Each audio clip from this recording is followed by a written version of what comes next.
태양 한복판에 딱 1나노초만 있다 온다면 어떻게 될까요? 여러분, 결론부터 말씀드리면 그냥 사라집니다. 흔적도 없이요.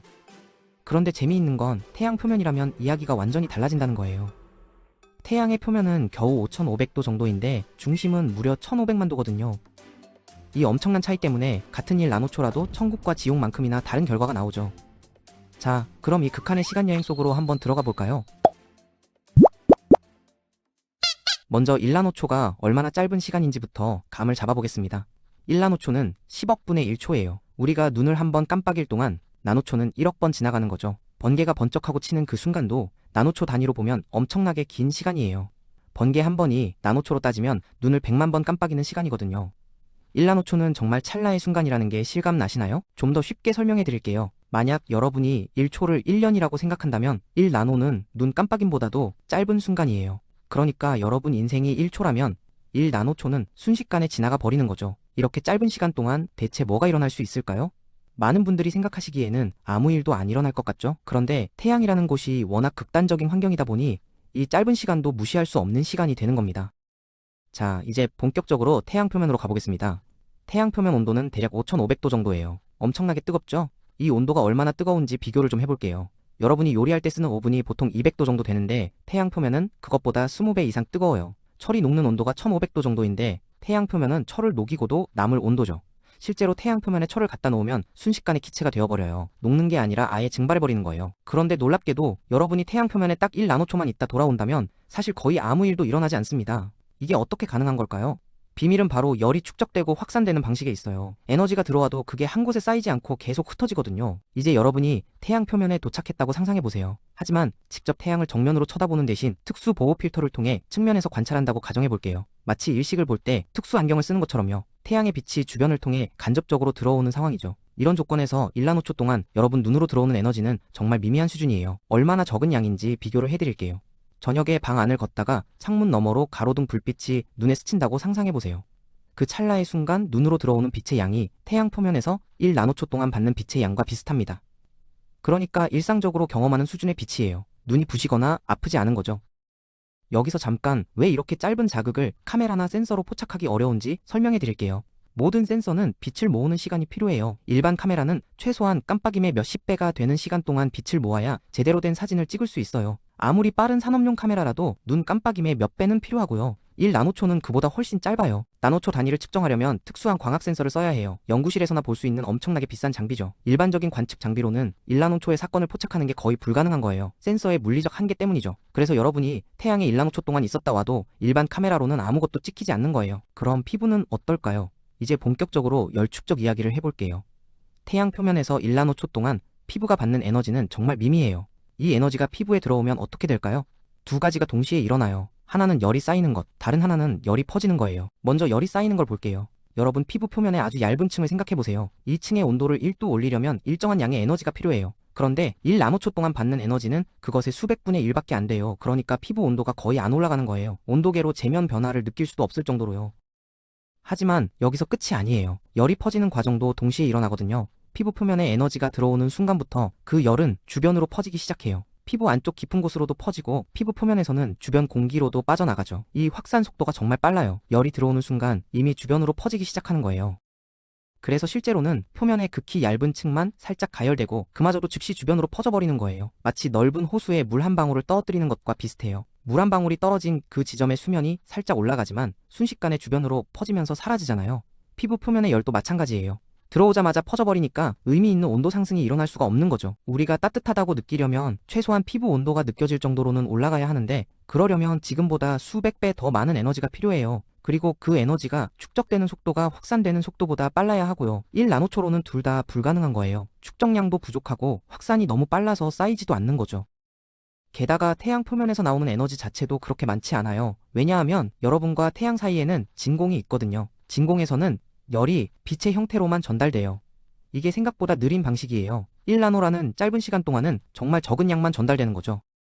이 모든 걸 종합하면 태양 표면에서 1나노초는 안전한 거예요. 에너지 유입량도 적고 들어온 에너지도 즉시 확산되고 축적이 안 되니까 온도가 안 올라가는 거죠. 몸에는 아무 변화도 없고 옷도 멀쩡하고 머리카락도 그대로예요. 열이 들어오는 속도보다 퍼지는 속도가 훨씬 빠른 거예요. 자, 여기서 이제 흥미로운 실험을 해볼 거예요. 같은 온도, 같은 시간이라도 주변 환경이 바뀌면 어떻게 되는지 살펴보는 거죠. 이건 공학에서 정말 중요한 개념이에요. 열이 전달되는 방식은 크게 세 가지가 있어요. 빛으로 전달되는 방식, 직접 부딪혀서 전달되는 방식, 물질이 움직이면서 나르는 방식이에요. 그리고 어떤 방식이 작동하느냐는 주변에 뭐가 있느냐에 따라 결정돼요.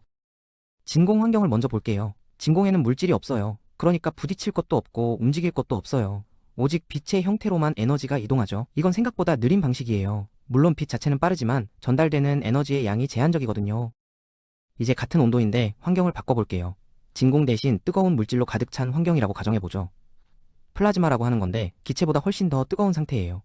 이건 물질이에요. 물질이 있으면 빛 말고도 다른 열 전달 방식이 작동하기 시작해요. 첫 번째는 직접 부딪혀서 전달되는 방식이에요. 뜨거운 프라이팬을 만지면 손이 되는 게 바로 이 방식 때문이죠. 이건 빛으로 전달되는 것보다 훨씬 빠르고 효율적이에요. 특히 물질의 밀도가 높으면 더 빨라지는데 뜨거운 플라즈마는 밀도가 엄청나게 높거든요. 그러니까 열이 미친 듯이 빠르게 전달되는 거죠. 두 번째는 물질이 움직이면서 나르는 방식이에요. 냄비에 물을 끓이면 뜨거운 물이 위로 올라가고 차가운 물이 아래로 내려가면서 순환하잖아요. 그게 바로 이 방식이에요. 플라즈마도 뜨거운 부분과 차가운 부분이 계속 순환하면서 열을 전달해요. 이것도 빛으로 전달되는 것보다 훨씬 효율적이에요. 이 세 가지 방식의 효율을 비교해 볼까요? 같은 온도 차이가 있을 때 열이 얼마나 빨리 전달되는지 비교하는 거예요. 빛으로만 전달될 때를 기준으로 하면 직접 부딪혀서 전달될 때는 수십 배에서 수백 배 빠르고 움직이면서 나를 때까지 포함하면 수백 배에서 수천 배 빠를 수 있어요. 그러니까 뜨거운 물질 속에서는 진공에서보다 열 전달이 엄청나게 빠른 거예요. 같은 온도, 같은 시간이라도 환경이 다르면 완전히 다른 결과가 나오는 거죠. 진공에서는 빛으로만 전달되니까 느리지만 물질 속에서는 세 가지가 모두 작동하니까 엄청나게 빠른 거예요.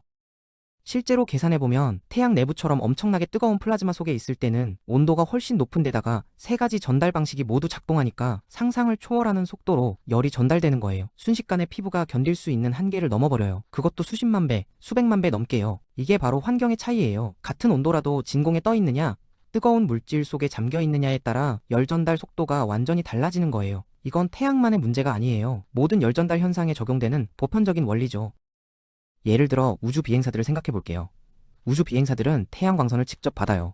우주에는 대기가 없으니까 태양빛이 걸러지지 않고 그대로 오죠. 그런데도 우주복이 견딜 수 있는 이유가 뭘까요? 우주복과 비행사 사이에 진공층이 있어서 빛으로만 열이 전달되기 때문이에요. 만약 우주복이 뜨거운 기체로 가득 차 있다면 직접 부딪히고 움직이면서 열이 전달되니까 비행사가 금방 익어버릴 거예요. 산업 현장도 마찬가지예요. 용광로에서 일하는 작업자들은 수천 도의 열 앞에 서 있지만 견딜 수 있어요. 작업자와 용광로 사이에 공기가 있고 방열복이 그 공기층을 유지해주거든요. 공기는 열을 천천히 전달해요. 하지만 만약 작업자가 용광로 속의 액체 금속에 직접 닿는다면 1초도 못 버틸 거예요. 액체는 열을 빠르게 전달하거든요.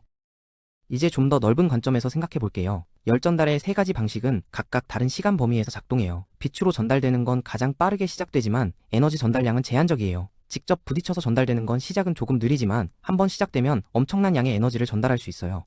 움직이면서 나르는 건 시작은 가장 느리지만 지속적으로 큰 에너지를 나눌 수 있고요.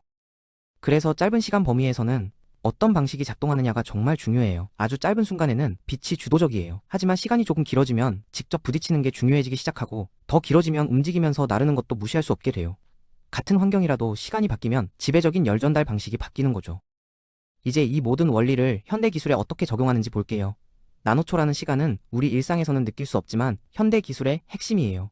컴퓨터 CPU를 생각해보세요. 빠른 컴퓨터는 나노초 단위로 계산을 해요. 여러분이 유튜브 영상을 보는 이 순간에도 여러분의 스마트폰은 엄청난 횟수의 계산을 나노초 단위로 처리하고 있어요. 그리고 CPU는 엄청난 열을 발생시키죠. 요즘 고성능 CPU는 전구 하나만큼의 열을 내요. 이걸 냉각하려면 어떻게 해야 할까요? 바로 직접 부딪히게 하고 움직이게 하는 거예요.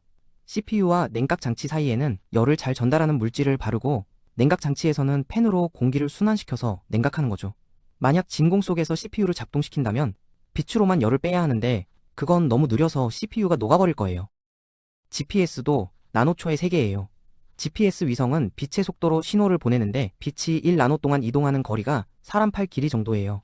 만약 GPS가 1나노초의 오차가 있으면 위치가 그만큼 틀어지는 거예요. 그래서 GPS는 원자시계를 사용해서 나노초 단위로 정확하게 시간을 측정해요. 이게 없으면 우리가 지금 사용하는 내비게이션, 우버, 배달 앱 다 작동하지 않아요. 레이저 가공 기술도 마찬가지예요. 레이저로 금속을 자를 때 연속으로 쏘는 게 아니라 아주 짧은 순간만 쏘거든요. 왜 이렇게 짧게 쏠까요? 바로 열이 퍼지는 걸 제어하기 위해서예요. 짧은 시간만 쏘면 레이저가 닿은 부분만 녹고 주변 부는 열이 퍼지기 전에 레이저가 꺼져버려요. 그래서 정밀한 가공이 가능한 거죠. 만약 계속 쏘면 열이 주변으로 퍼지면서 넓은 영역이 녹아버려요. 광통신도 나노초의 세계예요. 광섬유로 데이터를 전송할 때 빛을 나노초 단위로 깜빡거리거든요. 1나노초에 하나의 정보를 보낼 수 있어요. 그래서 초고속 인터넷이 가능한 거예요. 만약 깜빡임이 더 길면 속도가 느려지고 더 짧으면 빨라지죠. 나노초라는 시간이 현대통신의 속도를 결정하는 거예요. 결론은 이거예요. 시간이 바뀌면 물리학의 지배적인 법칙이 바뀌고 환경이 바뀌면 열 전달의 방식이 바뀌고 그 결과로 같은 온도에서도 완전히 다른 현상이 일어나는 거예요. 나노초라는 시간은 인간에게는 인지할 수 없는 찰나지만 물리학에게는 충분히 의미 있는 시간이고 현대 기술에게는 필수적인 시간 단위예요. 우리가 뜨겁다, 위험하다라고 말할 때는 항상 어떤 시간과 어떤 환경을 가정하고 있어요. 그 시간을 나노초로 바꾸면 뜨거운 곳도 안전해지고 환경을 진공해서 물질로 바꾸면 같은 온도도 치명적이 되는 거죠. 열 전달의 세 가지 방식은 각각 다른 시간과 다른 환경에서 작동하고 그 조합이 우리가 경험하는 온도와 위험을 결정하는 거예요.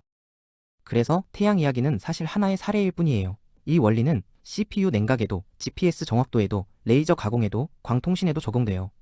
나노초라는 시간과 환경에 따른 열 전달 방식, 이 두 가지가 만나서 만들어내는 현상들이 바로 현대 문명을 떠받치고 있는 거예요.